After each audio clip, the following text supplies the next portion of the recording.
Eucharist കഷ്ടപ്പെടുന്ന മാനവികതയോടുള്ള കൂട്ടായ്മ. ഇന്ന് ക്രിസ്തീയ സഭ പെസഹ വ്യാഴമായി ആചരിക്കുന്നു. യേശുവിൻ്റെ അന്ത്യ അത്താഴത്തെ ഓർമ്മിക്കുവാനായിട്ടാണ് ഈ ദിനം നാം ആചരിക്കുന്നത്. യേശുവിൻ്റെ അന്ത്യ അത്താഴം ഒരു പെസഹ അത്താഴമായിരുന്നു.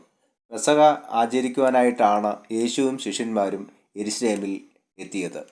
പെസഹ എന്നത് ഇസ്രായേൽ ജനം മിസ്രൈമിൽ നിന്ന് വിടുവിക്കപ്പെടുകയും സംഹാരദൂതനാൽ മരിക്കാതെ കുഞ്ഞാടിൻ്റെ രക്തത്തിൻ്റെ അടയാളത്താൽ വീണ്ടെടുക്കപ്പെട്ടതിനെയും അനുസ്മരിപ്പിക്കുന്ന ഉത്സവമായിരുന്നു. പുളിപ്പില്ലാത്ത അപ്പത്തിൻ്റെ പെരുന്നാൾ 7 ദിവസം നീണ്ടു നിന്ന ഉത്സവമാണ്.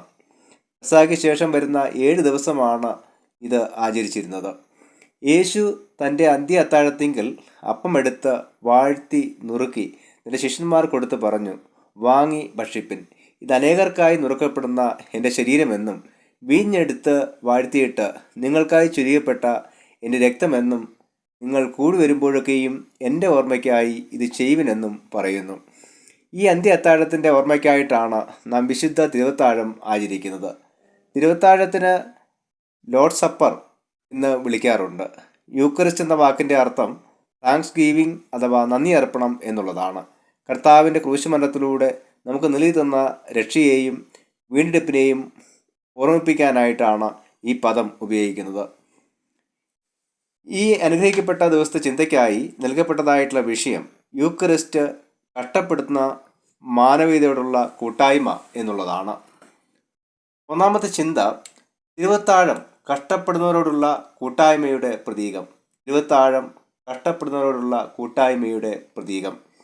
പുറപ്പാട് പുസ്തകം 12-ാം അധ്യായം 1 മുതൽ 7 വരെയുള്ള വാക്യങ്ങളിൽ ഇസ്രായേൽ ജനം മിസ്രൈമിൽ നിന്ന് വിടുവിക്കപ്പെട്ട മനോഹരമായ സംഭവമാണ് വിവരിച്ചിരിക്കുന്നത്.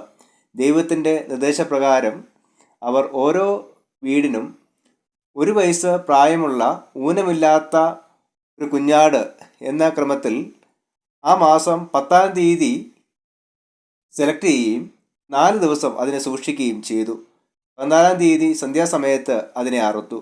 അതിൻ്റെ രക്തം അവർ താമസിച്ചിരുന്ന വീടിൻ്റെ കട്ടളക്കാലിന്മേലും കുറുമ്പടിമേലും പുരട്ടി.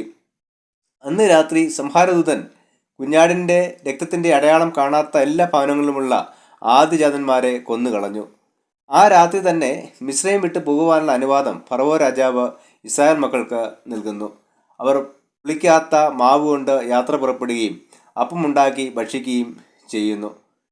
ഇസ്രൈമിൽ ദൈവജനത്തിൻ്റെ കഷ്ടത കാണുകയും അവരെ നിലവിളി കേൾക്കുകയും ചെയ്തുകൊണ്ടാണ് ദൈവം അവർക്കായി പദ്ധതി ഒരുക്കിയത്. ഇന്ന് വിശുദ്ധ യൂക്കറിസ്റ്റ് അഥവാ തിരുവത്താഴ ശുശ്രൂഷ സമൂഹത്തിൽ ഇത്തരത്തിലുള്ള കഷ്ടതയും പീഡനവും ചൂഷണവും അനുഭവിക്കുന്നവരെ വിടുവിക്കേണ്ടതിൻ്റെ ആവശ്യകതയെ ഓർമ്മിപ്പിക്കുന്നു. ഓരോ തവണ തിരുവത്താഴ ശുശ്രൂഷയിൽ പങ്കുചേരുമ്പോഴും ഈ സമൂഹത്തിലെ കഷ്ടപ്പെടുന്നവരോടുള്ള പ്രതിബദ്ധതയെ നാം പുതുക്കുകയാണ് ചെയ്യുന്നത്. രണ്ടാമത്തെ ചിന്ത, തിരുവത്താഴം ശ്രദ്ധയോടും ഒരുക്കത്തോടും കൂടി ആചരിക്കേണ്ട കൂദാശ. തിരുവത്താഴം ശ്രദ്ധയോടും ഒരുക്കത്തോടും കൂടി ആചരിക്കേണ്ട കൂദാശ. 1 കൊരിന്ത്യർ 12-ാം അധ്യായം 23 മുതൽ 34 വരെയുള്ള വാക്യങ്ങളിൽ തിരുവത്താഴ ശുശ്രൂഷ എന്നതുകൊണ്ട് എന്താണ് അർത്ഥമാക്കുന്നതെന്നും അത് എങ്ങനെയാണ് ആചരിക്കേണ്ടതെന്നും അപ്പോസ്തലനായ പൗലോസ് പറയുന്നു. യേശുക്രിസ്തു മരിച്ചത് നമ്മുടെ പാപങ്ങൾക്ക് വേണ്ടിയാണ് എന്ന ബോധ്യത്തോടു കൂടെ കർത്തൃമേശയിൽ നാം പങ്ക് ചേരണം.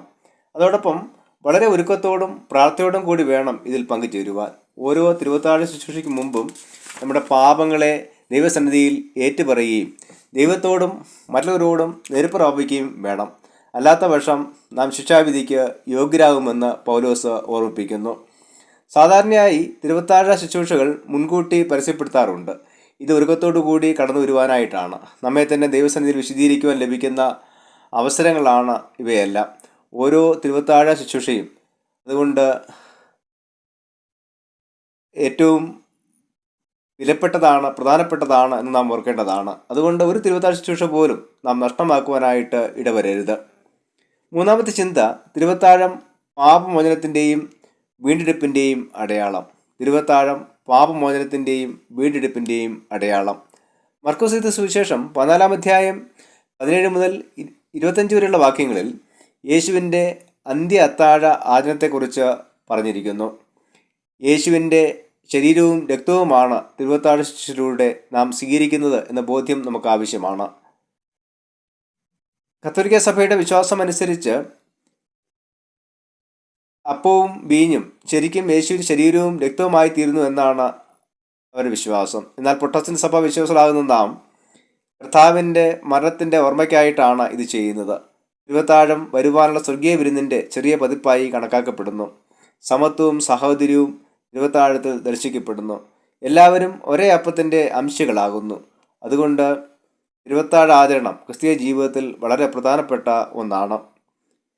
ക്രിസ്തീയ വിശ്വാസികളാകുന്ന നാം സമൂഹത്തിലെ കഷ്ടത അനുഭവിക്കുന്നവരുടെ ഐക്യദാർഢ്യം പ്രകടിപ്പിക്കണം. അതോടൊപ്പം ശ്രദ്ധയോടും ഒരുക്കത്തോടു കൂടി അത് ആചരിക്കണം.